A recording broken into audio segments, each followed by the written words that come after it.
तो कैसे हो आप सब। आई होप आप सब अच्छे होंगे और मज़े में होंगे। और वेलकम है आप सभी का आज की इस वीडियो में।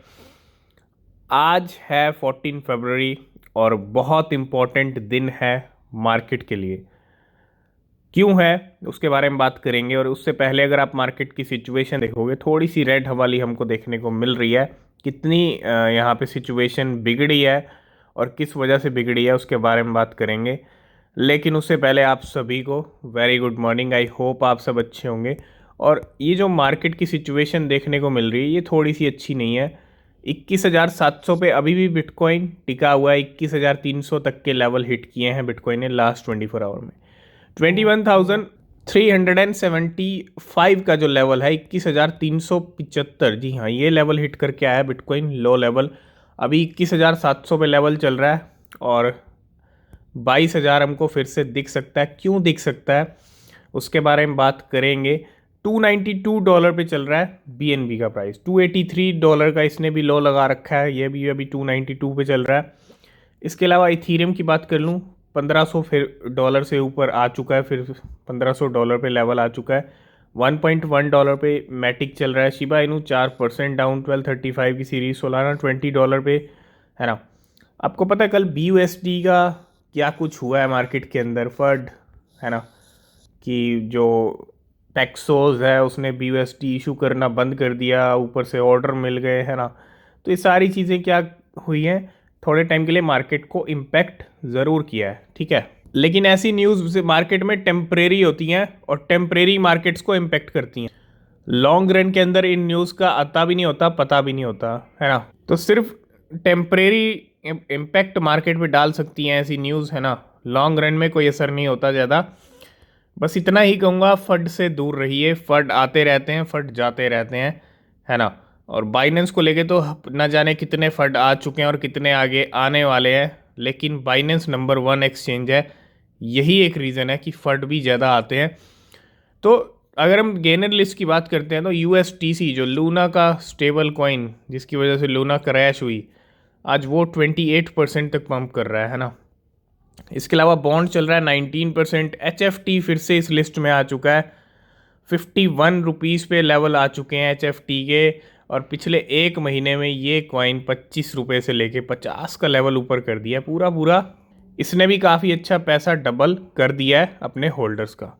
उसके बाद एल्पीन चल रहा है, उसके बाद CRV चल रहा है 12%, और उसके बाद टोर्नेडो कैश चल रहा है 10%। सबसे पहले हम बात करेंगे सैंड बॉक्स के बारे में। सैंड बॉक्स के कुछ टोकन्स अनलॉक होने वाले हैं। The Sandbox sand price slip as $250 million token unlock nears. The metaverse focus Sandbox project will unlock 372 million tokens. यहाँ पे अनलॉक होने वाले हैं 370 मिलियन से भी ज़्यादा सैंडबॉक्स के टोकन्स, है ना। और ज़रूरी नहीं है कि हर अनलॉक कहीं ना कहीं प्राइस को गिरा दे या प्राइस में डंप अच्छा खासा हमको देखने को मिले। ऐसा कहीं भी ज़रूरी नहीं है कि किसी कॉइन की अगर सप्लाई बढ़ रही है, कुछ टोकन्स अनलॉक हो रहे हैं, तो हमेशा जो उसका प्राइस है वो नीचे गिरेगा। सिंपल सा एक लॉजिक है कि इतनी सप्लाई अगर अनलॉक हो रही है तो सबका माइंडसेट क्या रहेगा कि इसका प्राइस गिरेगा। लेकिन मार्केट में जैसा हम सोचते हैं उसका बिल्कुल उल्टा होता है ना। तो ये जो इवेंट हो रहा है ये कहीं ना कहीं सैंडबॉक्स के प्राइस को बढ़ा भी सकता है ना। तो इस चीज़ का ध्यान रखिएगा। और unlock schedule will continue for 2 more years। अगले 2 साल तक भी ये भी कंटिन्यू होता रहेगा अनलॉक वाला सिस्टम। नेक्स्ट अपडेट है इंडिया को लेके। India having detail discussion with G20 members on crypto regulation. मतलब क्रिप्टो के रेगुलेशन को लेके इंडियन गवर्नमेंट कहीं ना कहीं इस टाइम पे थोड़ा एक्टिव हमको दिख रही है।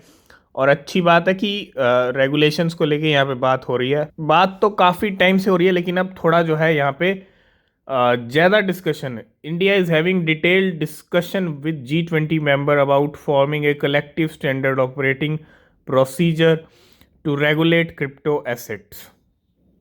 तो इंडिया यहाँ पे चाहता है, इंडिया में ये होना चाहिए कि क्रिप्टो का रेगुलेशन आए।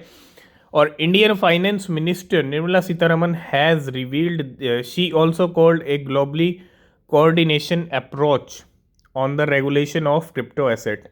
और during her recent meeting with international monetary fund IMF managing director, तो IMF भी इस लिस्ट में है, G20 कंट्रीज़ भी हैं, नेशंस भी हैं, मेंबर्स भी हैं, सबके साथ बात हो रही है, डिस्कशंस हो रहे हैं क्रिप्टो रेगुलेशंस को लेके। और अगर ये डिस्कशंस किसी नतीजा कुछ निकलता है तो डेफिनेटली रेगुलेशंस भी हमको जल्दी देखने को मिलेंगे। अब ये बड़ा क्वेश्चन है कि 2023 में इंडिया में क्रिप्टो रेगुलेट होगी या नहीं होगी, क्योंकि रेगुलेशन करना इतना इजी नहीं है कि आज डिस्कशन कर लिया और कल रेगुलेट कर दिया, नहीं। डिस्कशन करने के बाद भी एक पूरा रोड मैप तैयार करना पड़ता है ना। तो किस तरह से सरकार टैकल करती है रेगुलेशंस को, किस तरह से लेके आती है, क्या रूल्स रहेंगे, वो देखना और भी ज़्यादा ज़रूरी है। और ये 2023 में होगा या नहीं होगा सिर्फ टाइम बताएगा। तो आपको पता है बाइनेंस, पैक्सोस और SEC का कॉम्बिनेशन कल मार्केट के अंदर बहुत ज़्यादा पैनिक कर गया। बहुत ज़्यादा सिचुएशन मार्केट की थोड़ी सी हमको जो है रेड में भी देखने को मिली, बहुत सारे कॉइन्स करेक्शन लेते हुए दिखे, लेकिन कहीं ना कहीं लिक्विडेशन वाला गेम हो गया इसी बहाने, है ना। लिक्विडेशन वाले गेम को सिर्फ एक बहाना चाहिए होता है, एक न्यूज़ चाहिए होती है, बस वही काम कर देती है। Binance withdrawal surge as Paxos BUSD drama weighs on exchange. आप देखो Binance has endured some $831 million of net outflow in the last 24 hour. बस ऐसा कुछ ड्रामा होता है ना। आपको देखा बाइनेंस के ऊपर से कितना पैसा निकला था, जब बाइनेंस का भी एक फंड आया था 2 महीने पहले की बात है, अभी ज़्यादा पुराना हुआ भी नहीं है। तो क्या हुआ, वापस बाइनेंस के ऊपर पैसा आया, है ना। फिर से वही ड्रामा, फिर से एक ड्रामा शुरू हुआ है। एक ड्रामे के बीच में यहाँ पे फिर से $800 million निकला है outflow in the last 24 hour. और ये बहुत बड़ा आउटफ्लो है ना। पूरा पूरा नियरली $1 billion पैसा निकला है बाइनेंस से इस ड्रामे के बीच में। नेक्स्ट हम आ जाते हैं बाइनेंस सीजी के ऑफिशियल ट्विटर पेज पे। आपको पता है इतना कुछ हो रहा है तो बाइनेंस सीजी खुद बात करेंगे। Talk to you live in about 8 hour और CZ Binance is back for another AMA here on Twitter spaces. तो 14 फरवरी आज एक जो है ट्विटर स्पेस होने वाला है, एक AMA सेशन होने वाला है ट्विटर के ऊपर, जिसके अंदर बाइनेंस सीजी खुद बात करने वाले हैं। और जब भी इनका AMA सेशन होता है उसके बाद चीज़ें क्लियर हो जाती हैं। पिछली बार भी AMA सेशंस हुए और ज़रूरी है, अगर इतना फंड फैल रहा है तो इस फंड को बाइनेंस सीजी ही दूर करेंगे, है ना। और अगर हम नीचे आए तो बिल्कुल बाइनेंस सीजी का एक और ट्वीट, फंड इज़ टेम्परेरी। और बिल्कुल ये सही बात है, मार्केट के अंदर फंड सिर्फ टेम्परेरी होते हैं और कुछ भी नहीं होता है। तो टेम्परेरी थिंग्स से आपको बिल्कुल घबराना नहीं चाहिए, वो सिर्फ थोड़े टाइम के लिए होती हैं, है ना। नेक्स्ट हम बात करेंगे, आज 14 फरवरी है, शिबेरियम की लॉन्च डेट।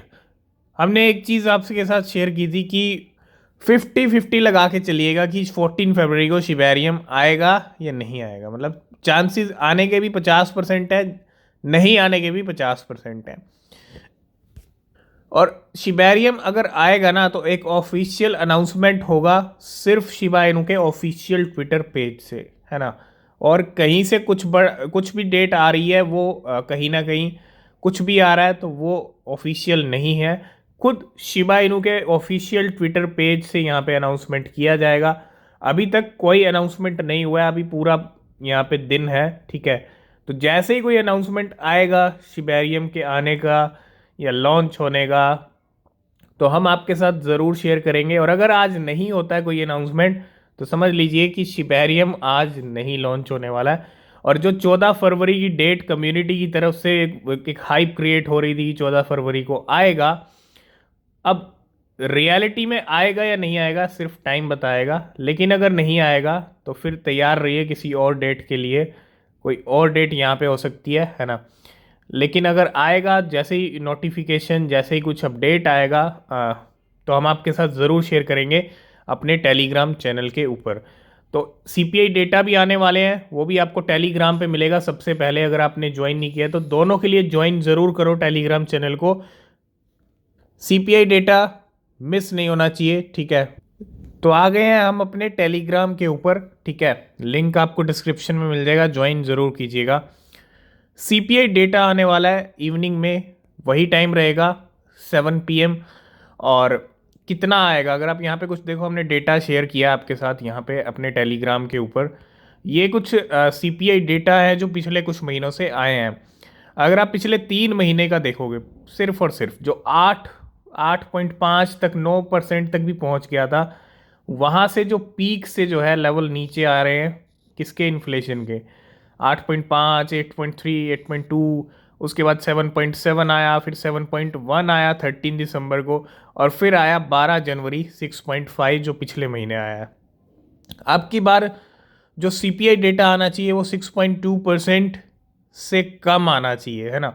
अगर उससे कम आता है, 5 के लेवल में आ जाता है, मतलब 5.8, 5.9 इस रेंज में अगर आता है सीपीआई डेटा, तो डेफिनेटली मार्केट के लिए अच्छा सिग्नल रहेगा।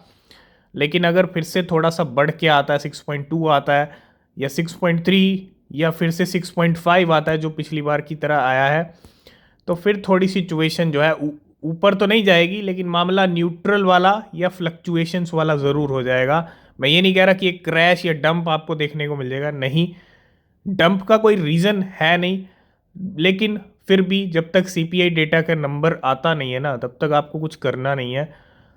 ट्रेड कर रहे हो तो थोड़ा इस टाइम पे रिस्की है, और थोड़ा सोच समझ के ट्रेड लीजिएगा, क्योंकि वॉलेटिलिटी बहुत ज़्यादा देखने को मिलती है जब सीपीआई डेटा रिलीज़ होता है ना।